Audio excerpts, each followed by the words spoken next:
Welcome to Wrong Place, Wrong Crime, episode 3. In this episode, we'll be analyzing the crime scene. The crime scene is the entire, I can't believe it, yogurt shop. The diagram that we will be later showing will give an idea of what the entire shop looked like. It will give you an overlay of the shop, where everything is at and where everything we're talking about is at. And we'll have that diagram up here in just a few minutes. It is very important to break down the crime scene in this case because the fire and water damage destroyed most of the physical evidence at the crime scene. The crime scene tells us a lot about both or one of our perpetrators. The doors, the tables, and the office. Those are what we're going to look at and focus on in this episode. Those three things, the doors, the tables, and the office, lead us to depict a criminal or criminals who had experience in numerous crimes or had gained knowledge through a time period of incarceration or being in prison.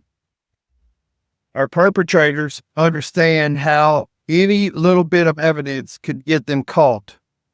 The organized method of action, ability to control their victims, like we talked about for over 40 minutes, they control these victims, and the destruction of evidence by fire portrays not young, naive teens with an impulse decision to commit a crime.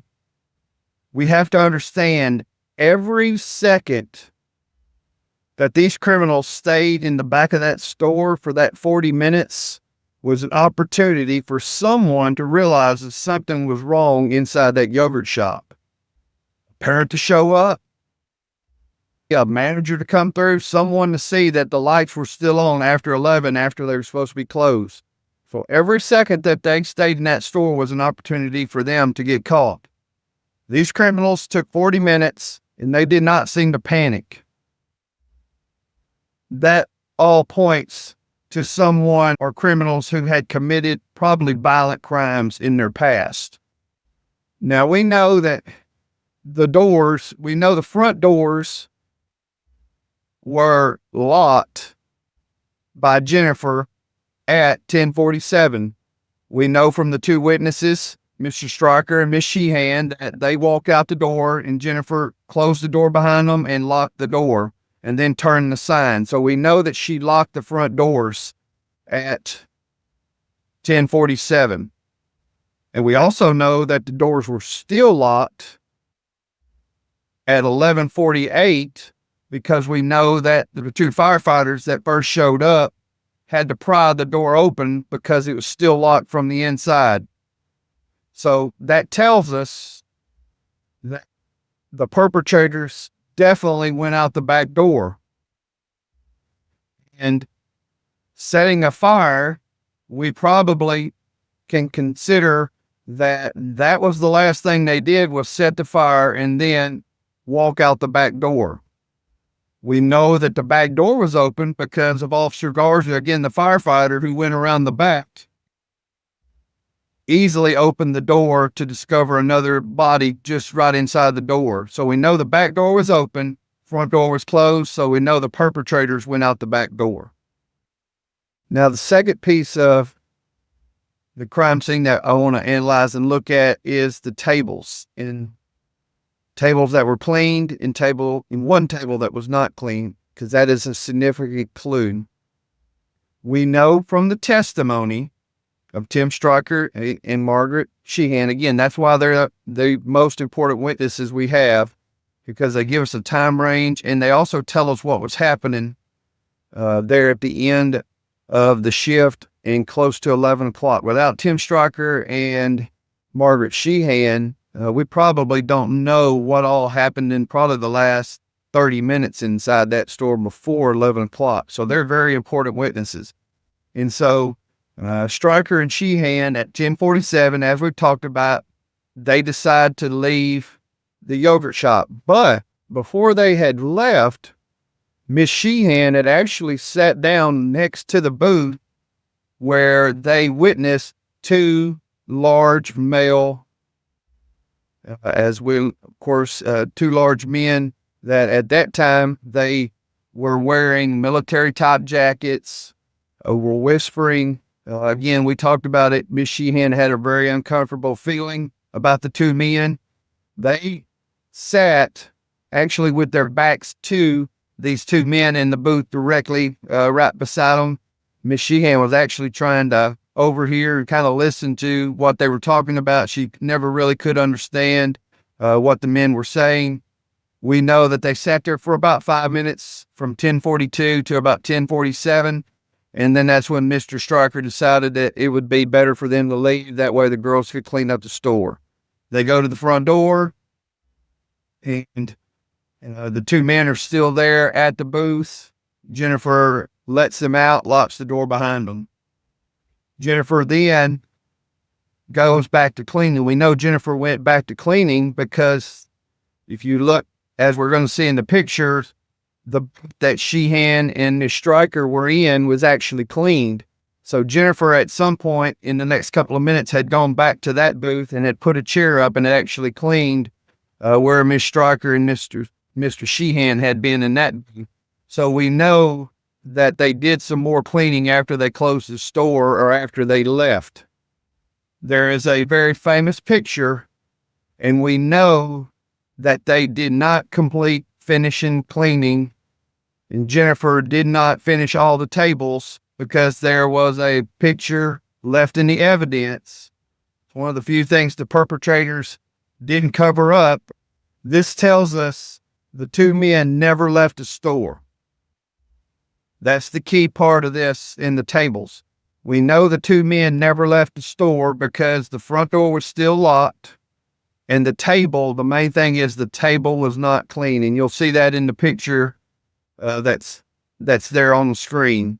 And you can clearly see those two men that were in that booth never left the store. So that gives us a pretty good clue that we're dealing with two perpetrators and two men carried out this crime because of the tables. Our last piece of the crime scene that we're going to look at that I think tells us really probably it shows us the motive of these two perpetrators, and that is the office. Now, remember earlier in episode 2, I told you that Eliza had put her stuff in the office and had locked the office door and taken the keys to the office and put them up underneath the register where they were later found after the fire had been put out. Also, remember I told you that there was a safe in the office. Didn't know how much money is in the safe, neither did the perpetrators. Was robbery the motive? We know because of the keys and the locked office, robbing the store was not the motive because the safe was not disturbed. What robbers, with 40 minutes in the time that they spent in the store after, we know at 11:03, the last sale, when the register was opened at 11:03, they stayed in the store for another 40 minutes. There's a safe there that you don't know how much money is in, and you don't go after it if you're robbers. Yes, they took the money from the till and from the register, and that was easy opportunity money. But if they were really there to rob the store, they would have simply asked the girls for the office key, taken the girls back to the office, unlocked the safe, and would have discovered however much money was in the safe. So that pretty much tells us, again, these are experienced criminals. They're not panicking. They were not there to rob the store. Yes, I think they approached Eliza as she was closing out the register, and so that was an opportunity just to take the $500 that was there in the register.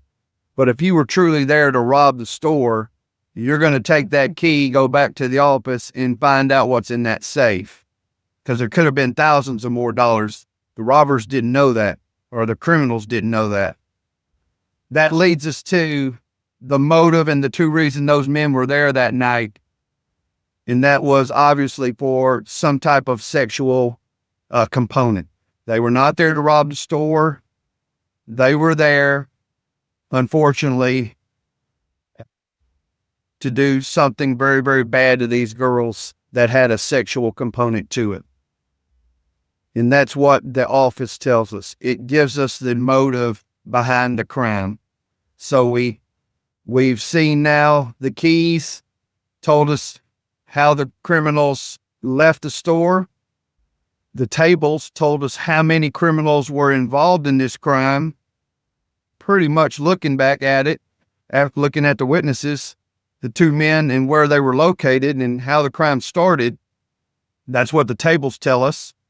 And then the office tells us pretty much the motive of what the criminals were there for that night, and it was not to rob the store.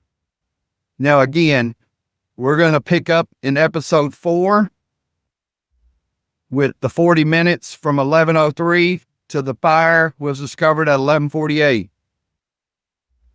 That is going to be our next episode in episode 4. Again, please like and subscribe. Tell friends about the podcast. It is just now, I think, getting to the point where some of you who may not have known something about this crime are getting maybe some details that you didn't know. I will go ahead and warn you, episode 4 is going to be our toughest episode to listen to. What happened in those 40 minutes? For some of you, it's not going to be the easiest episode to listen to. I'll just tell you that. And so just kind of know that going into episode 4. But again, subscribe and like. That way, when I put it out, if you subscribe, it'll come to you and it'll let you know that there's a new episode out. Again, thank you for watching.